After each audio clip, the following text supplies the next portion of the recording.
का दौरा होने वाला है। अब सभी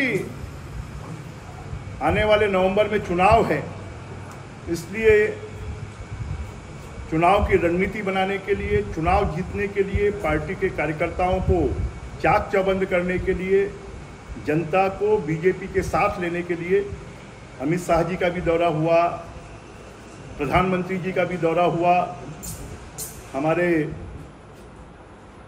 प्रभारी ओपी माथुर जी का भी दौरा हुआ, केंद्रीय स्वास्थ्य मंत्री मंडाविया जी का भी दौरा हुआ, उनको भी सह प्रभारी बनाया गया है। आने वाला समय भारतीय जनता पार्टी का होगा और छत्तीसगढ़ का होगा।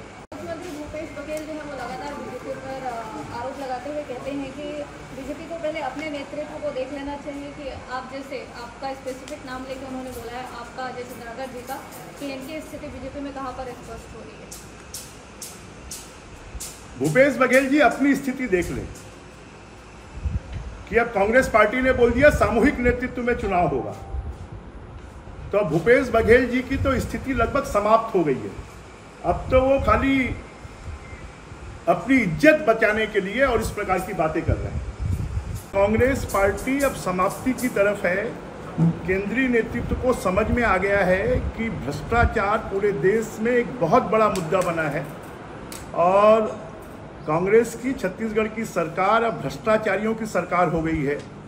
ईडी ने जिस प्रकार से 2000 करोड़ रुपए शराब घोटाले में, 500 करोड़ रुपए कोयले में, अभी आने वाले समय पर डीएमएफ की जांच होगी, रेत की जांच होगी, जंगल के घोटाले की जांच होगी, जमीन घोटाले की जांच होगी, तो कांग्रेस पार्टी का कोई भी नेता बचने वाला नहीं है, क्योंकि सबका इन्वॉल्वमेंट है।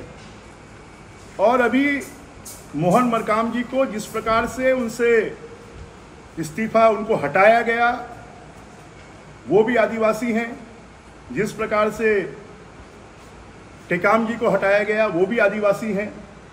तो मुझे लगता है छत्तीसगढ़ में और पूरे देश में आदिवासियों की विरोधी कोई पार्टी है, वनवासियों की कोई विरोधी है, अनुसूचित जनजाति जाति की कोई विरोधी पार्टी है तो कांग्रेस पार्टी है, भूपेश बघेल हैं। और एक आदिवासी को हटाकर दूसरे आदिवासी को बनाना, मतलब आदिवासियों में भी जो अंग्रेजों की नीति रही है कि आपस में बांटो और राज करो, तो एक आदिवासी को हटाकर, वो भी बस्तर के सीनियर एमएलए, और एक दूसरे सांसद को, वो भी आदिवासी बस्तर का, उसको बनाया गया।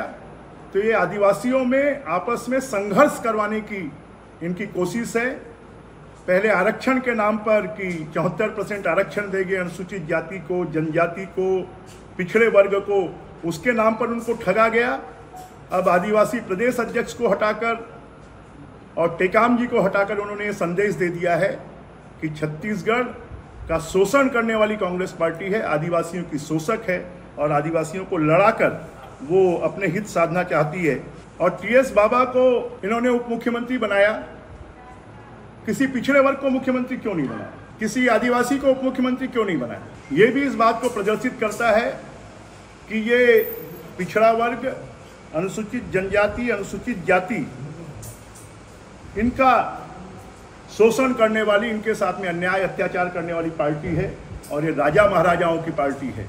और राजा तो हमने देखे हैं जो वीर होते हैं, जो लड़ाई लड़ते हैं, परंतु ऐसा दब्बू राजा हमने नहीं देखा जो 4.5 साल तक अपमान सह के अपना एक विभाग छोड़कर और 3-4 महीने के लिए उप मुख्यमंत्री बनने के लालच में आ गया। ऐसा दब्बू राजा हमने कभी नहीं देखा।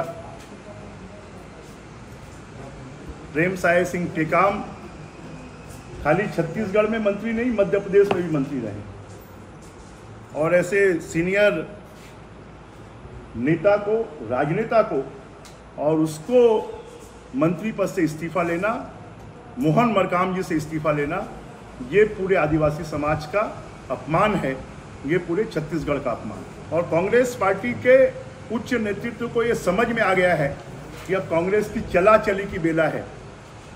भ्रष्टाचार के आकंठ में छत्तीसगढ़ की सरकार डूबी हुई है और अब इसलिए भूपेश बघेल जी से कमान लेकर केंद्र के ने अपने आप में कमान ले लिया है और केंद्र को छत्तीसगढ़ की समझ नहीं है।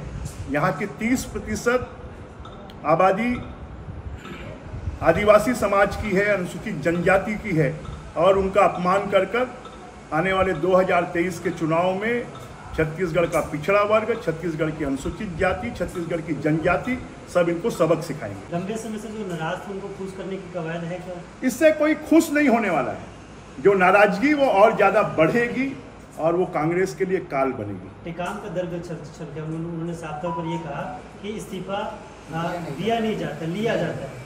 निश्चित रूप से उन्होंने इस्तीफा दिया नहीं है, उनके ऊपर में दबाव डालकर उनसे इस्तीफा लिया गया है। ये छत्तीसगढ़ के एक पुराने सीनियर नेता जो मध्य प्रदेश में भी मंत्री रहे हैं, ये सिर्फ उनका अपमान नहीं है, ये पूरे आदिवासी समाज का, पूरे अनुसूचित जनजाति का अपमान है। मात्र 100 दिन के लिए मंत्री और उप मुख्यमंत्री बनाया जा रहा है। 2 दिन की चांदनी फिर वही अंधेरी रात।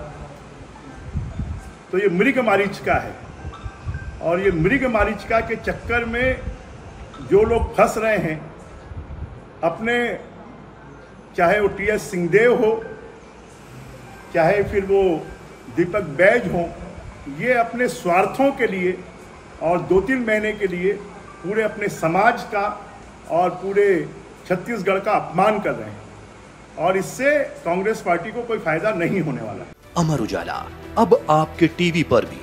अपने स्मार्ट टीवी पर YouTube पर सर्च करें अमर उजाला, चैनल सब्सक्राइब करें और देखें ताज़ा खबरें, वो भी HD क्वालिटी में। और हाँ, बेल आइकन दबाना ना भूलें ताकि हर खबर हो आपके घर। अमर उजाला, निष्पक्ष, निर्भीक, निरंतर।